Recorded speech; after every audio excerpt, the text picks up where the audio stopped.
Hello and welcome to another tutorial. We are going to continue our discussion on how to download and install and correctly set up the GraalVM native image. We said that in macOS you download it. Right now the latest version supports JDK 17.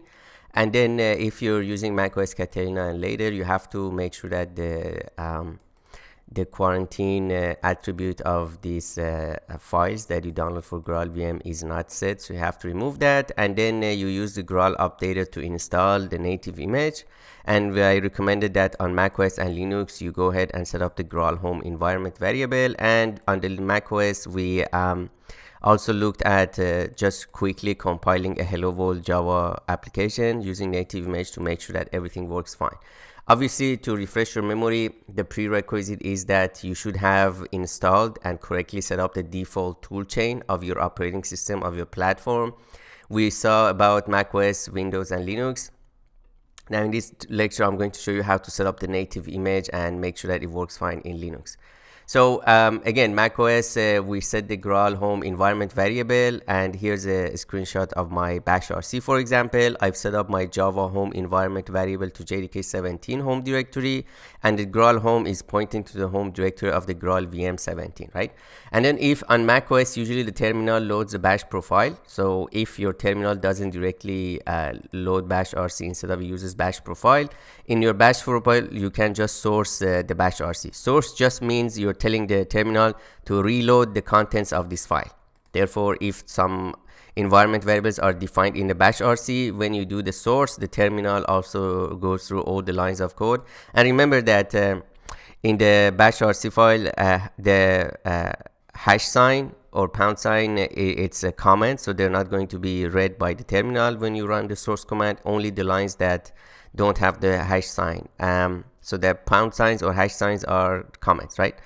And so define global environment variables in bash RC. If your terminal uses bash profile, just source the bash RC in the bash profile, which is these days macOS does that. On the Linux, the terminal directly loads the bash RC, so usually you don't see a bash profile. And I believe in Linux, what you're going to do, obviously we saw that previously you have to download and install the default toolchain of the operating system. For Linux is GCC, GNU compiler collection. And if you, my recommendation is that you use Linux Ubuntu.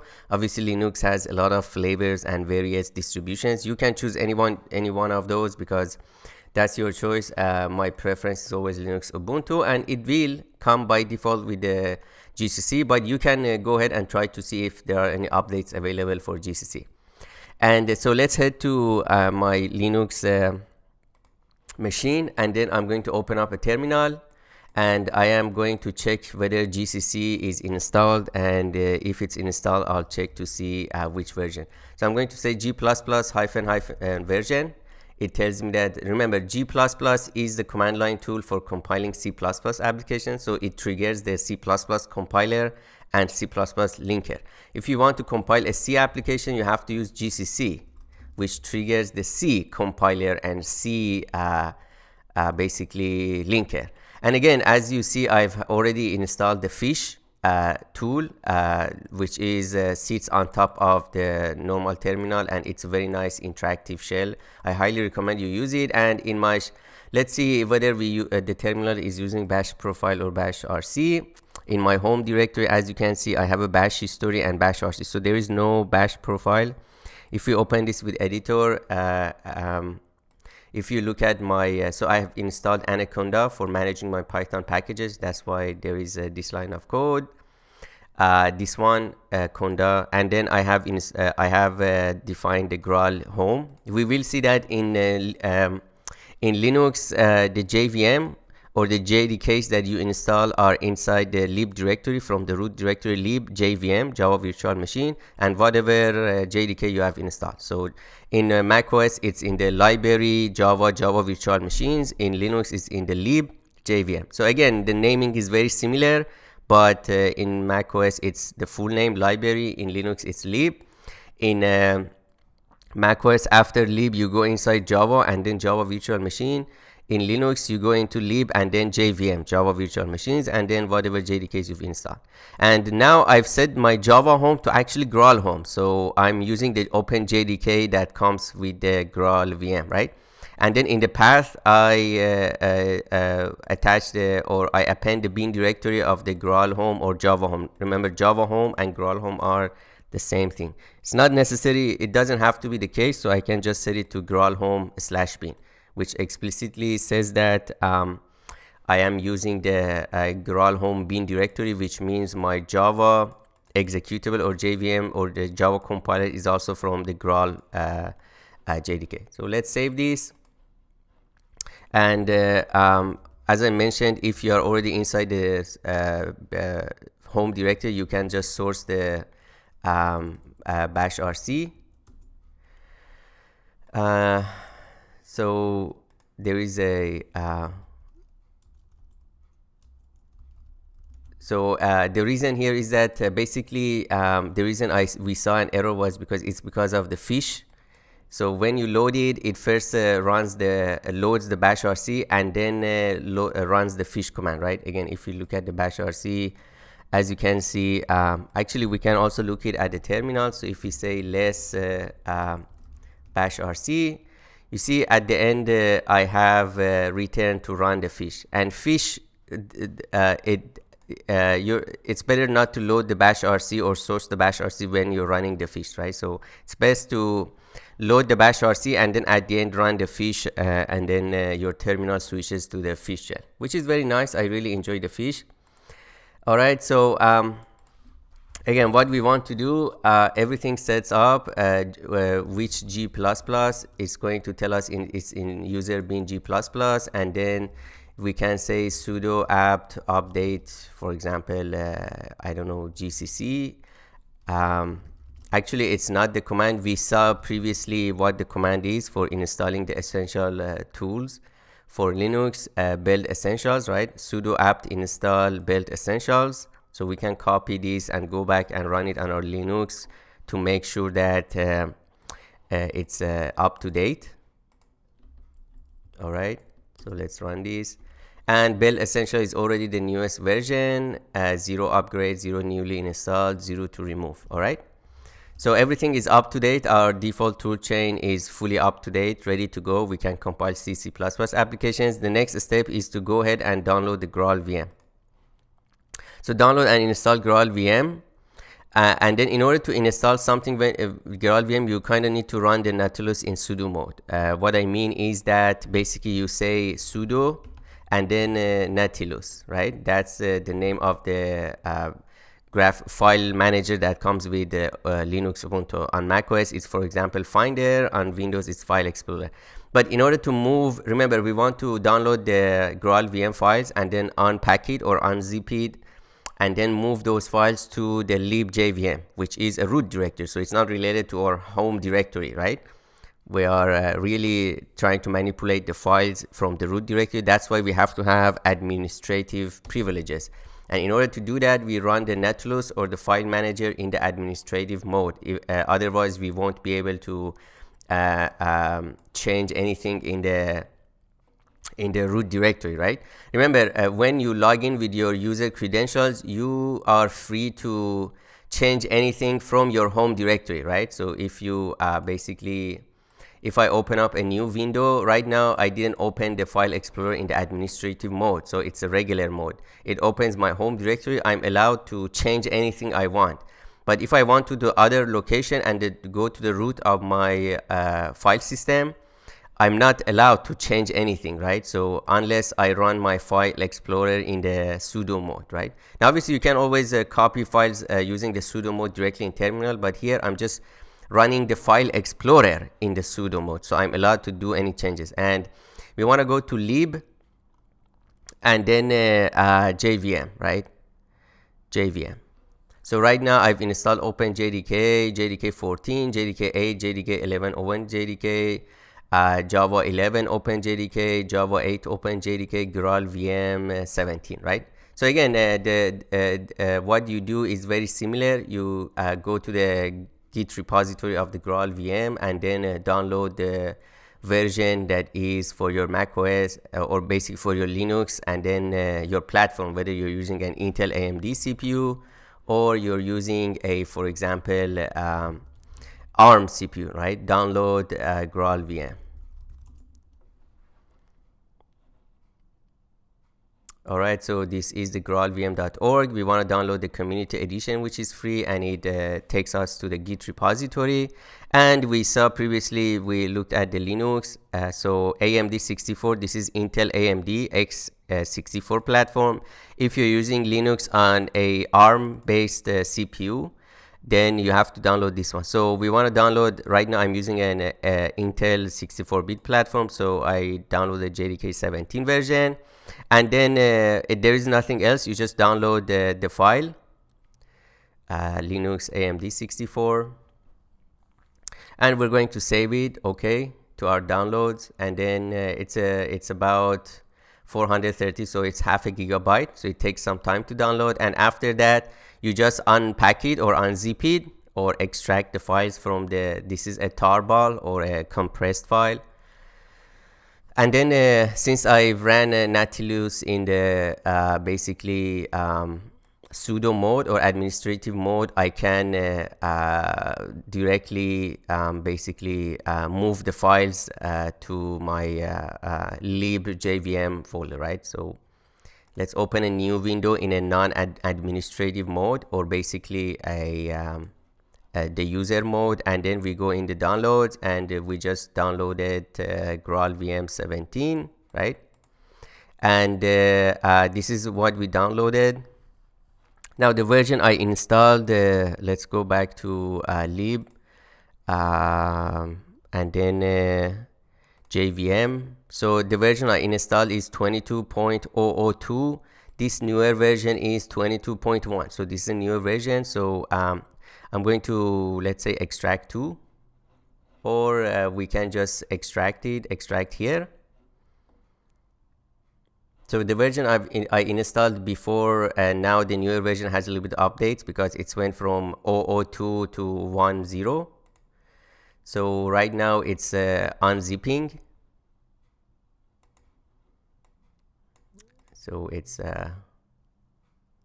so I'm running this on a virtual machine. That's why it's the extraction takes a little bit of time. But after that, since this Nautilus window is in the administrative mode, I opened it using the sudo command in terminal. I should be able to drag and drop this directory to this, and then which means I have successfully installed the newest version of the GraalVM Community Edition based on the OpenJDK 17. And after that, I'll go to my bash rc and change the Graal home environment variable to basically to point to the newest version, right? So I believe this is done. All right. So if we look at the inside this GraalVM Community Edition, everything's set. And then we can either copy it or drag and drop it. Let's copy this and then paste this here. And I'm allowed to do that because this Nautilus window is in the sudo mode or administrative mode, and we are manipulating the file system not from our user account or home directory, but directly from the root of the file system. You are only allowed to do it if you had administrative rights or privileges, which means you have to use even the file explorer in the administrative mode, right? All right, and now I'm going to go back to my home directory, and then let's look at the hidden files, and then let's look at our bash rc and open with a text editor. And I'm going to modify my bash rc. So where is that? Here's the bash rc.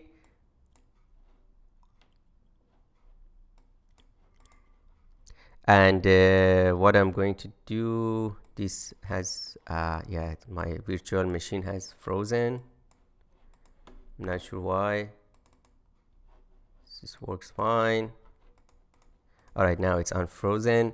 So 22.1, so we're going to say 22.1.0, right? So GraalVM, so libjvm GraalVM CE Java 17 22.1.0, right? So we save this, and then close. We don't need this administrative Nautilus anymore. We can close the terminal again, and then we're going to open it again, and then check if everything's set up correctly. Remember, our JDK is now set to GraalVM JDK, which should be Open JDK, and we can check. So Java -- version and OpenJDK 17, and then OpenJDK runtime, GraalVM Community Edition 22.10. So this is the newest versions that we just installed. Previously I had 22.001, and now it's 22.1.0, right? So this is the newest version of GraalVM. Same with Java C -- version, and it's JDK 17. And we can say, because we added the bin directory of the environment variable or the Graal home, then we should directly have access to Graal updater, right? So gu -- version, and it's Graal updated 22.10, which is the correct version. If I say native.-image, it's not going to find it, because, or I could say Graal home /bin /native image. It's not going to basically command not found, right?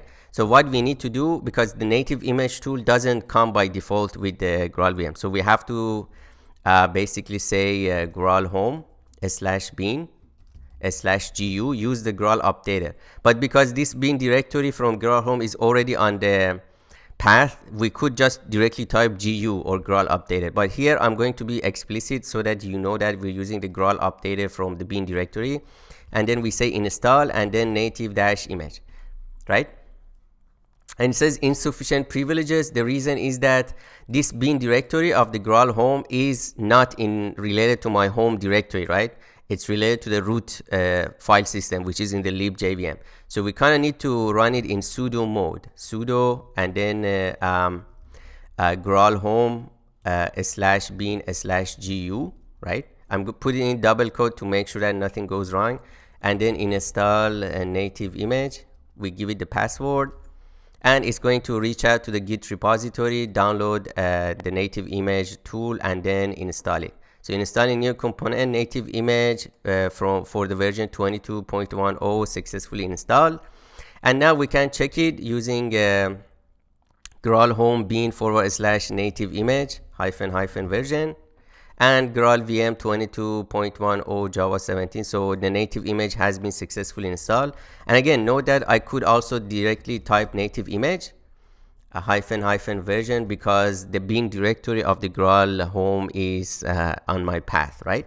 So let's quickly create a new basically Java file, hello world, and then compile it to native executable binary to make sure that everything works fine. So we could let's go into the desktop, and then we have this text edit. Actually, we don't need let's just let's say touch hello world.java. So we're going to create a empty file here, and then open it with the text editor. Let's open this text editor here and open the file from our desktop, which is Java hello world.java.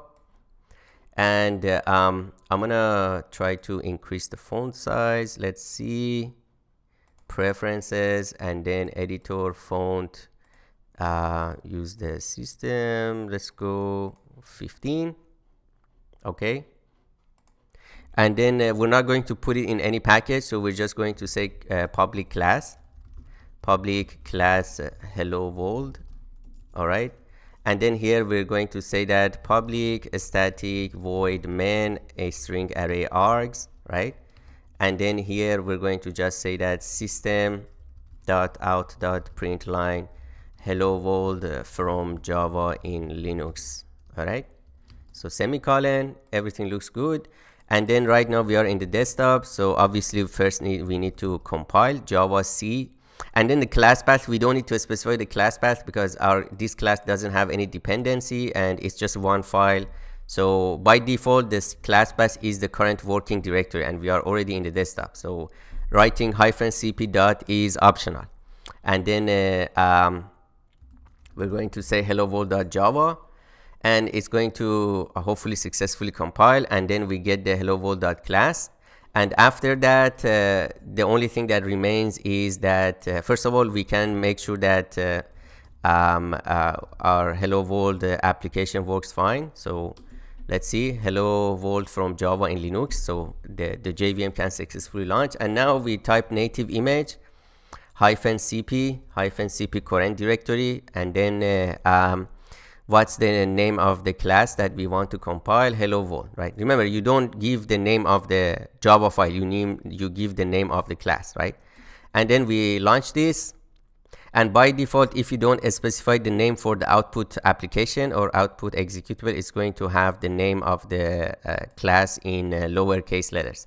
So it's trying to compile. Again, it's virtual machine, so it's going to be a little bit slow, but this is a very simple application, so hopefully it's going to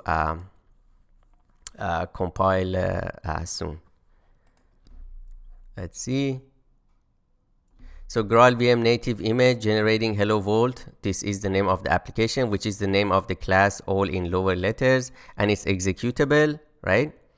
And it also you can click on this. It takes you to the address that gives you more build output.md. So it gives you all the details necessary that what this means. C compiler, so version GraalVM 22, C compiler GCC, garbage collector serial GC. Now I will show you in the future lectures that basically how to change this option. Let's say you want to compile your application to use a different garbage collector, maybe ZGC, right? But note that in macOS, when I compile this, it didn't show these lines, just because these lines like version info, C compiler, garbage collector were added in their most recent version, which is 22.1.0. So if I go to my macOS library Java virtual machines, I was using 22.002. So I will go ahead and also in macOS install the latest version, which is 22.1.0 later after we are finished here. So as you can see, again, it's going slow just because it's in the virtual machine. But the fact that in the initialization stage, it's showing me that it was able to find the GraalVM application, all the necessary tools from the GraalVM. All right, why do we have this software update? No, let's cancel that. So it performed the analysis. It found all the classes necessary to successfully launch our Java application, and most of them are from for 3,845 classes. Almost all of them are from JDK, right? Our application only has one user-defined class. So building universe done, parsing methods done, inlining methods. So as I mentioned before, inlining is a compiler optimization. And then compiling methods, so it's compiling them. So this is the main phase, I believe, for the compilation. And after this, we are basically done. And our application is going to be ready to be launched, right? So again, on the virtual machine, the compilation is taking some time. It also depends on how much resources you allocate to your virtual machine, like how many CPU cores, how much RAM. But previously we saw that on my main operating system, right? On macOS, the compilation was very fast if your application is small, right? If you have a couple of classes, it's very fast. So let's wait for this to finish.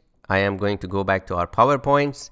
And again, to recap, we defined the Graal home, lib, JVM, Graal home, CE. So in Linux, you have to go to from root directory, you go to lib and then JVM.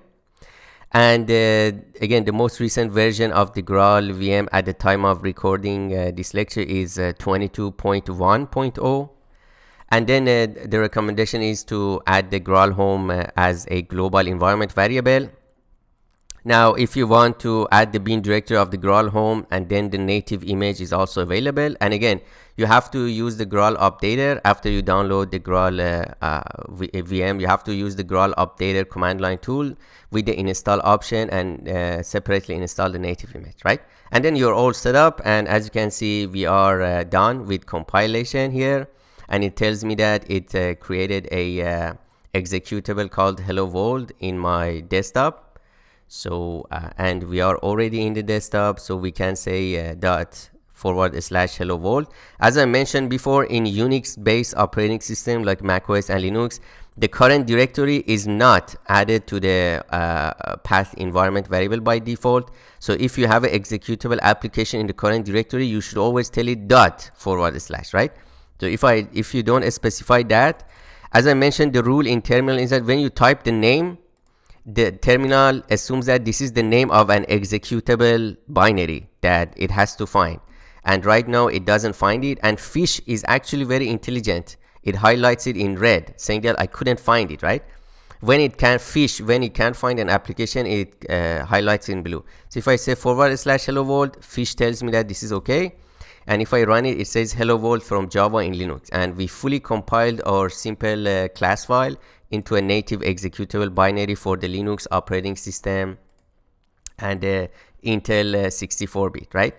And one last thing, obviously, we can also accept command line arguments, but I'm not going to do it because that requires recompilation and that probably takes some time. But you will see the idea. And as I mentioned, the information is kind of is highlighted. So for example, if we say garbage collector and click on it, let's see what happens.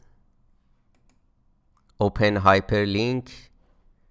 Is it going to open it in Firefox? Or we could just copy that hyperlink and go ahead and open that link. I believe my virtual machine is a little bit slow, but you see the idea. You can click on these, and it's interesting that in the recent version they added this information to tell you which compiler it's actually using to compile your application to Java application, and which garbage collector it's using, right? So the Firefox just opened up and still not that much responsive, and that's because of my virtual machine. So I hope you really enjoyed this lecture. Please stay tuned, and I'll see you in the next one.